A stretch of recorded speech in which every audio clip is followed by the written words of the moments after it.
Goeiemôre geliefdes, ek glo en vertrou dat dit goed gaan met u en dat u nog gesond is. Dit is vir my 'n voorreg om saam met u vandag op hierdie platform te kuier. Baie dankie vir elkeen van julle wat ons finansiëel ondersteun.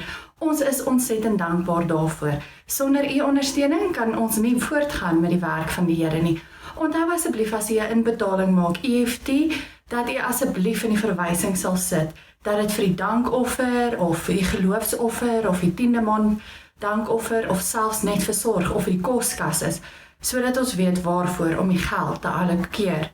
En dan wil ons jou herinner aan ons fondsinsameling vir die Seemansorganisasie op die 12de Augustus om 10:00 die oggend.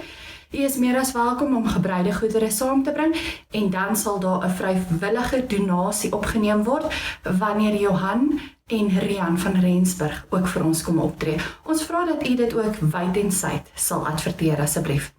En dan gaan ek 'n bietjie met verlof van 30 Junie tot en met 20 Julie. Let asseblief op dat daar dan geen video sal wees gedurende hierdie tydperk nie, slegs die eredienste in die kerkgebou.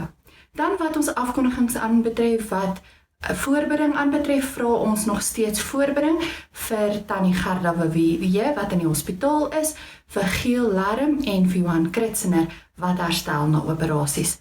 Indien daar iemand anderste is van wie ons nie bewus is nie, vra ons dat hy ons asseblief in kennis sal stel. Dit is dan al wat ons afkondigings aanbetref.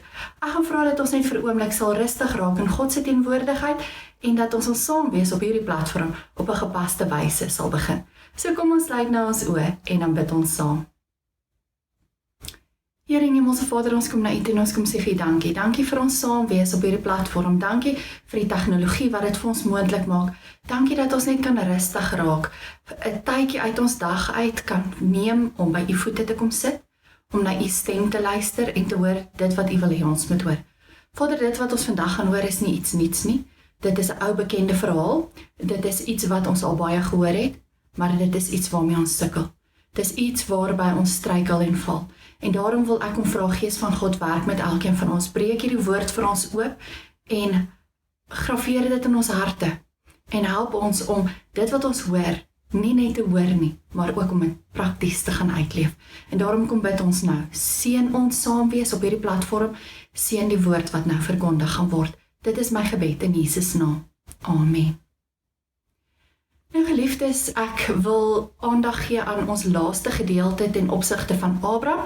As u dit nie gevolg het nie, is u meer as welkom om na die laaste 3 Sondae se boodskappe te gaan kyk. Ons het by Abraham stil gestaan en vanoggend sluit ons dit af uit Genesis 22 vanaf vers 1 tot 19. Die opskrif van hierdie gedeelte is Abraham se groot toets. 'n Ruk hierna wou God vir Abraham toets. Hy het hom geroep en Abraham het gesê, hier is ek. God het toe vir hom gesê, vat jou seun Isak, die een vir wie jy baie lief is, en gaan na die land Moria toe. Daar moet jy hom op een van die hoë plekke, op een van die berge, as 'n brandoffer gaan offer. Ek sal vir jou daar wys waar jy hom moet offer. Abraham het niks gesê nie, maar gedoen wat die Here hom beveel het.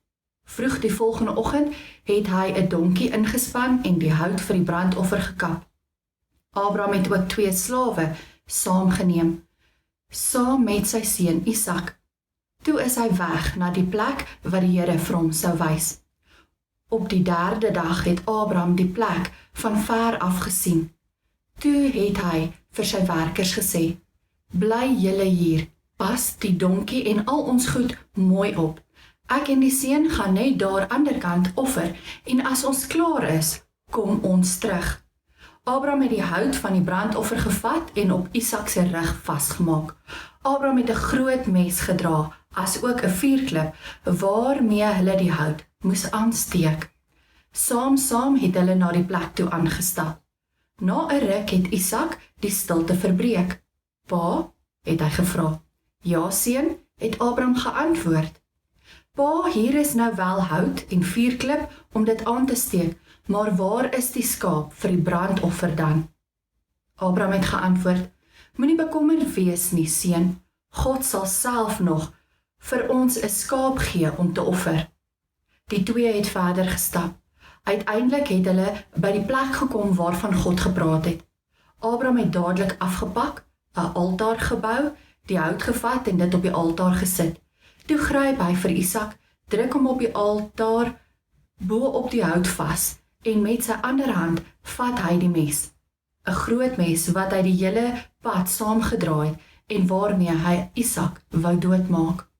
Op daardie oomblik het 'n engel van die Here uit die hemel geroep: Abraham, dit is ek, hou dadelik op. Los die mes en moenie die seun seermaak nie. Ek weet nou dat jy my liefhet, want jy was bereid om jou lieflingkind, jou enigste seun, vir my te offer. Net toe Abraham opkyk, hoor hy 'n geritsel tussen die takke. Dit was 'n ram, waarvan die horings in die takke vasgehaak het. Hy het nader gestap, die ram geslag en dit as 'n brandoffer op die altaar geoffer. So is die ram toe in Isak se plek geslag. Abraham het die plek die Here voorsien genoem. Vandag nog gebruik mense die uitdrukking: op die berg van die Here sal hy altyd voorsien. Die Here het weer deur sy engel uit die hemel gepraat en gesê: vandag was jy bereid om hierdie lieflingkind van jou te offer. Daarom beloof ek jou dat ek jou sal seën. Jou kinders sal so baie wees soos die sterre in die hemel en die sand van die see. Jou kinders sal ook nog eendag hulle vyande se sterk stede oorneem.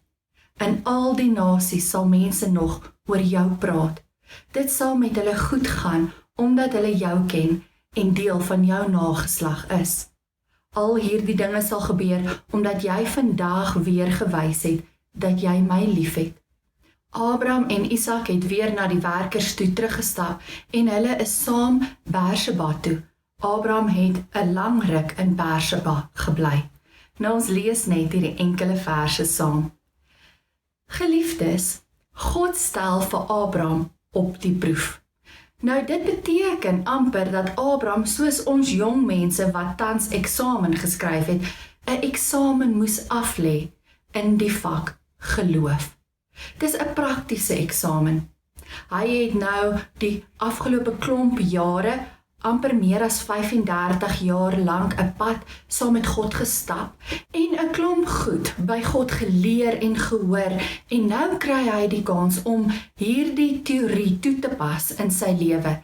Dis byna soos 'n rugbyspan wat voor die tyd hulle taktiek bespreek en dit nou op die veld in 'n wedstryd moet gaan toepas. Dit gebeur ook met ons wat sê dat ons vir God liefhet.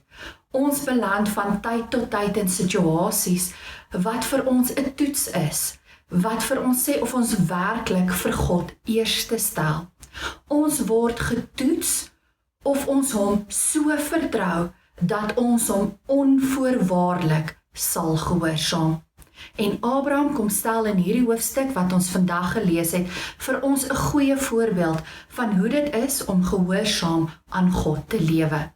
Nou God kom gee vir Abraham 'n opdrag. Nou ek het genoem dat dit 'n praktiese eksamen is. Die opdrag was dat hy sy seun, sy enigste seun, vir wie hy lief was, moes gaan offer. Vandag klink so iets vir ons verskriklik. Maar ons moet in gedagte hou dat Abraham vroeër 'n heiden was, en onder die heidene was dit nie vreemd dat hulle kinders vir die afgode geoffer het nie. Wat wel vir Abraham baie onverstaanbaar moes gewees het, was dat God nou weer vir Isak wou terugneem. Isak was dan 'n kind wat deur die Here vir hulle gegee is, 'n wonderwerk wat aan hom en Sara gegee is toe hy al 100 jaar oud was en Sara al 90 jaar oud was. God het aan hulle 'n groot nageslag beloof, en nou wil hy hulle enigste nakomeling op daardie stadium van hulle al wegneem. Want onthou, Ismael was ook nie meer in die prentjie nie. Net in die vorige hoofstuk lees ons dat God vir Abraham die opdrag gegee het om Ismael weg te stuur. En nou kom vra God dat hy sy enigste oorblywende seun ook moet opoffer. Waar gaan die groot nageslag dan nou vandaan kom? Isak was dan die vervulling van God se beloftes. Maar die gevaar met so iets is, dat die gawe, wat in hierdie geval Isak is, belangriker kan word as die gewer, wat God is. En daarom word Abraham getoets deur God, om te kyk of hy God werklik bo alles liefhet. Al God se beloftes van 'n nageslag was in Isak opgesluit. Deur Isak op te offer, moes Abraham bereid wees om sy eie toekoms, sy eie drome en sy eie nalatenskap letterlik in rook te laat opgaan. Hy moes dit alles prysgee en vir God kies. Dus was dit 'n toets ten opsigte van sy vertroue in God en van sy prioriteite, of God eerste kom in sy lewe. So die eksamenvraag sou die volgende wees: vertrou jy vir God? Kom hy eerste in jou lewe?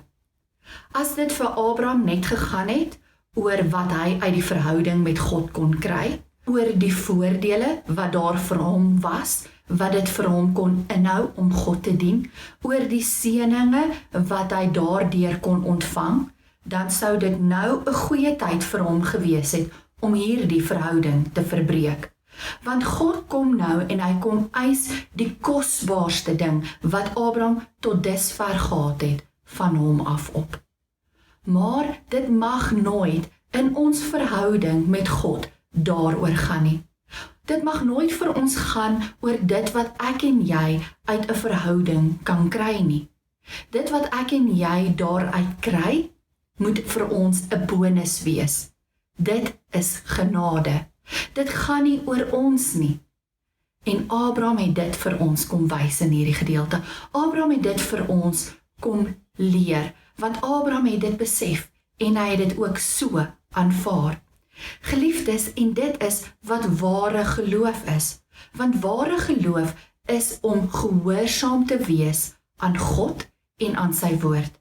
En omdat Abraham dit aanvaar het, en omdat hy gehoorsaam was hy 'n ware gelowige, en het hy ook bekend gestaan as die vader van geloof. En het hy homself gereed gemaak om oor te gaan in aksie, geloof in aksie. En daarom het hy besluit om die volgende oggend vroeg te vertrek na Moria toe. Nou, kyk ons na die reis na Moria, dan moet ons onsself voorstel dat dit 'n emosionele en pynlike reis moes wees. Hierdie reis het 3 dae lank geneem. Abraham kon so maklik kop uitgetrek het. Hy kon so maklik omgedraai het. Sy moed kon hom begewe het. En as ek myself in sy skoene moes plaas, weet ek nie hoe sou ek hierdie reis, wat 'n worsteling moes wees, meegemaak het nie. Maar ons sien dat hy God vertrou het, dat hy deurgedruk het, en ons kom dit agter in die geloofuitspraak wat hy gemaak het, toe hulle daar aangekom het. Hy sê vir sy slawe: wag hier met die donkie, ek en die seun gaan daar aanbid. Dan kom ons terug na julle toe. Hoor gou mooi wat sê Abraham.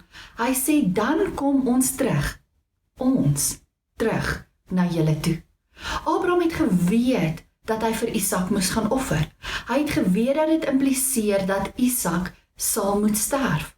Hy het geweet dat hy van plan was om gehoorsaam te wees aan God en om deur te druk met God se opdrag. En tog sê hy vir hulle: ek en Isak sal na julle toe terugkom. Is dit nie verstommend nie? Die geloof wat Abraham geopenbaar het, die geloofuitspraak wat hy gemaak het. Nou Hebreërs 11 vers 17 tot 19 handel oor hierdie selfde gedagte, en hierdie gedeelte gee vir ons insig oor hoe dit vir Abraham moontlik was om gehoorsaam te wees. Hoe hy in sy gedagtes geredeneer het hieroor. Hy was van plan om Isak in die geloof te offer, soos wat God van hom verwag het. Maar hy het ook vasgehou aan die belofte van die Here dat daar juis vir hom deur Isak 'n nageslag sou wees. Abraham se gevolgtrekking het dus gekom dat as ek gehoorsaam is aan die opdrag van die Here en Isak offer, dan sal dit beteken dat die Here weer vir Isak uit die dood uit sal laat opstaan. Want die Here het beloof dat daar vir my 'n nageslag uit Isak gebore sou word. Abraham was dus aan die een kant gehoorsaam aan die Here, maar aan die ander kant was hy ook hoopvol. Hoopvol dat die Here aan hom sal gee wat hy beloof het. Hy het vasgehou aan die belofte en hy het gedetermineerd voortgegaan in gehoorsaamheid. Daarna is hy en Isak alleen op na die berg toe. Isak het seker al baie maal saam met sy pa gegaan as hulle gaan offer het. Want hier was Isak reeds 'n jong man. Ons lei dit af uit die feit dat hy die hout vir die offer teen die berg op uitgedraai het. Dus moes hy al op hierdie stadium 'n tiener gewees het. Maar hierdie keer was dinge 'n bietjie anders. Isak het dit opgelet en daarom vra hy die hartverskeurende vraag. Pa, hier is die vuur en die hout, maar waar is die lam? Dis seker die vraag wat Abraham die meeste gevrees het. Sal hy maak asof hy vir Isak nie gehoor het nie? Sal hy dalk 'n leuen vertel? Sal hy probeer om dit weg te praat? Nee, hy antwoord met 'n geloofsbelijdenis. My seun, God sal self sy eie offerlam voorsien. Hy het nog nie geweet hoe nie, maar hy het vasgehou aan God se belofte. Hy het God steeds vertrou en Hebreërs 11 wys vir ons dat sy geloof as 'n voorbeeld voorgehou word wanneer ons lees dat omdat God sy seun weer uit die dood opgewek het, kan ons vandag weet dat God wonderlik kan voorsien op maniere wat ek en jy nie eers kan bedink nie. Daarom kan ons hom maar gehoorsaam. Ons kan maar gehoorsaam wees aan God, al maak dit nie vir my en jou aldag sin nie. Al lyk dit vir ons asof hy ons in 'n doodloopstraat inlei. Soms kom ons voor 'n muur te staan, maar dan getuig Dawid, met my God spring ek bo-oor die muur. Geloof is om God op sy woord te vat en om daarvolgens te handel. Maar kom ons keer terug na die verhaal en dan sien ons wat op die berg gebeur het. As ons kyk, dan sal ons sien dat Abraham die altaar gebou het, die hout op mekaar gestapel het en dat hy dan sy seun vasgebind het en op die altaar geplaas het. Ek weet nie wat dit alles op daardie oomblik deur Isak se gedagtes gegaan nie. Terwyl sy pa hom op die altaar vasbind en hy besef dat hy die offer gaan wees. Hoe dink jy moes hy gevoel het? Hoe sou jy gevoel het? Bang, paniekerig, hartseer? Sou jy getwyfel het oor jou pa en sy liefde vir jou? Ek weet nie wat sou deur my gedagtes geflits het nie. Ek kan my ook nie regtig indink hoe dat Abraham as pa moes gevoel het nie. Dalk het hy ook stilletjies soos die Here Jesus Christus gebid, dat God tog hierdie lydingsbeker by hom moet laat verbygaan. Abraham neem die mes en is gereed om Isak te slag. Dit is die oomblik van absolute oorgawe. En dan klink die stem uit die hemel. Moenie jou hand na die seun uitsteek nie. Nou weet ek dat jy God vrees. In 'n ander vertaling staan daar, nou weet ek dat jy my dien. Geliefdes, op die laaste oomblik gryp God in en voorsien hy 'n offerlam. Geliefdes, God is altyd betyds. Hy's nooit te laat nie. En ek en jy moet net leer, soos Abraham, om hom te vertrou en om hom te gehoorsaam. Want God wys aan ons, dat as ons hom gehoorsaam, sal hy voorsien. En Abraham was gehoorsaam aan God. Hy het gewys dat hy God dien. Nie vir Isak nie, nie vir homself nie, nie vir Sara nie, nie vir sy toekoms nie. Nee, hy het gewys dat God eerste kom. Hy het God bo alles en almal gekies en hy het sy liefde aan God bewys. Hy het God selfs meer lief gehad as sy enigste geliefde seun. Abraham het die eksamen daardie dag geslaag. Hy het die toets deurgekom en die Here het voorsien soos wat hy beloof het. Agter hom was 'n skaapram. Geliefdes, die drama op die berg Moria is ook vir ons 'n aangrypende heenwyse na die evangelie van Jesus Christus. Die parallelle is merkwaardig. Net soos wat Abraham sy enigste geliefde seun moes offer, het God die Vader sy enigste seun, Jesus Christus, sy geliefde, vir ons geoffer. Isak het die hout van sy eie offer gedra. Jesus moes sy eie kruishout dra. Die Here het 'n lam voorsien. In Abraham se geval was dit 'n skaapram. Op Golgotha het God die lam voorsien. Jesus Christus, die plaasvervanger vir ons sondes. Hy het sy seun, sy enigste, vir wie hy liefhet, geoffer vir ons sondes, sodat ons sondes gedra kan word. Hy het nie op Golgotha weer ingegryp soos op Moria nie, maar hy het Jesus weer wel uit die dood uit opgewek. Wie in hom glo, sal nie verlore gaan nie, sal nie druip nie. Ons sal dalk swakker doen in die toets, ons sal soms beter vaar, maar ons kan nie druip nie. Hierdie gedagte moet vir my en jou verligting bring, maar dit moet ook by ons 'n dankbaarheid kweek, want ons verdien dit nie, dis genade alleen. En dit moet ook vir ons 'n bewys wees van hoe lief God die Vader ons het. En dit moet laat ons dankbaarheid toeneem daagliks.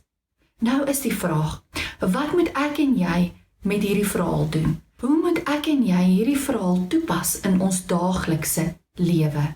Wel, eerstens moet ons besef dat God ons grootste prioriteit moet wees. Hy moet die eerste plek in my en jou lewe inneem, bo alles en almal. Ek aanbid nie my kind nie. Ek aanbid God wat hierdie kind vir my as 'n geskenk gegee het. Ek aanbid nie my huweliksmaat of my vriende nie. Nee, my vrou of my man of my vriende is nie alles in my lewe nie. Hulle is geskenke uit God se hand wat oor my pad gebring is. Ek aanbid nie my werk nie. Ek aanbid God wat vir my die talent gegee het om hierdie werk te kan doen. Ek aanbid nie die kerk nie. Nee, nie die gebou nie. Ek aanbid God wat ek leer ken in hierdie ruimtes.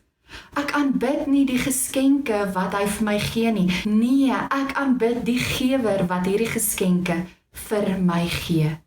Tweedens moet ek leer dat ek hom moet vertrou om vir my te voorsien, soos wat hy die ram voorsien het. Hierdie is nie 'n verhaal oor wat Abraham vir God gedoen het nie, maar eerder 'n verhaal oor wat God vir Abraham gedoen het. Nie die God wat wil hê soos die gode van die Bybelse tyd nie, maar die God wat gee. En die Here wat in oorvloed gee, soos wat ons sal sien wanneer hy Abraham later seën. En die God wat later aan die kruis ook sy seun vir ons elkeen geoffer het en so vir ons die ewige lewe gee. Geliefdes, en dan moet ons sien dat God eis algehele gehoorsaamheid aan hom en aan sy woord. Hier het ons nog werk om te doen, maar ons moet leer om gehoorsaam te wees. En wanneer ons leer om gehoorsaam te wees, sal ons die vrugte pluk. Want gehoorsaamheid bring seën. God se belofte aan Abraham is na sy gehoorsaamheid bevestig met 'n eed. Wanneer ons God bo alles stel, ervaar ons sy oorvloedige seën en sy teenwoordigheid. So kom ons maak God ons prioriteit. Kom ons vertrou hom met ons alles en kom ons leef dan 'n lewe van gehoorsaamheid. Amen. Kom ons sluit die oë en dan bid ons saam. Here en Hemelse Vader, ons kom na U toe en ons kom sê vir U dankie vir vandag. Dankie dat ons gehoor het dat U ons eerste prioriteit moet wees. Vader, ons sukkel hiermee. Ons sukkel daarmee om U ons prioriteit te maak in die lewe. Daar is so baie dinge en mense wat ons bo U stel. Geskenke en gawes uit U hand uit wat ons belangriker as U maak. En vandag moet ons leer uit Abraham se voorbeeld dat U die belangrikste in elkeen van ons se lewens moet wees. Dankie dat ons ook vandag gehoor het dat U voorsien. Vader, ons beleef dit daagliks in ons lewens. Ons beleef daagliks dat U nooit te laat is nie, dat U altyd op die regte tyd opdaag en voorsien, maar nog twyfel ons, nog vertrou ons U nie genoeg nie. Laat ons uit Abraham se lewe hoor en besef dat U God is en dat U goed is en dat U altyd voorsien. Vader, help ons ook om soos Abraham gehoorsaam te wees. Ons sukkel hiermee. Ons twyfel partykeer wat U wil is. Ons twyfel partykeer wat U vir ons vra en ons is nie altyd gehoorsaam nie. Hier struikel ons en omdat ons nie gehoorsaam is nie, ervaar en beleef ons U ook nie soos wat ons U behoort te ervaar en te beleef nie. En daarom kom vra ons U, help ons hiermee. Vader, ons kom bid vir die in ons gemeente wat siek is. Ons dra hulle vandag aan U op. Ons vra dat U by hulle sal stil staan, dat U hulle sal aanraak, dat U vir hulle krag sal gee en dat hulle U teenwoordigheid sal beleef soos nog nooit van tevore nie. Vader, ek kom bid dit ook vir ons as gemeente, dat ons as gemeente ook U sal vertrou, U ons eerste prioriteit sal maak, sal gehoorsaam wees aan U wil en dat ons U wil sal uitleef in 'n stikkende en 'n seer wêreld. Vader, dankie dat ons dit mag bid, nie omdat ons dit verdien nie, maar alleen uit genade. Amen. Geliefdes, dankie dat ek my gedagtes rondom hierdie teks met U kon deel. Ontvang dan nou die seën van die Here. Mag God ons deur sy krag staande hou. Mag God ons in sy almag beskud. Mag God ons deur sy wysheid onderrig. En mag hy ons met sy hande toevou. Mag hy ons met sy skild beskerm. En mag sy leerskare ons bewaar teen die valstrikke van die bose en die versoekings van die wêreld. Mag Christus en sy reddende genade met ons wees, vandag tot in alle ewigheid. Amen. Geliefdes, bly gesond en wees geseënd. Totsiens.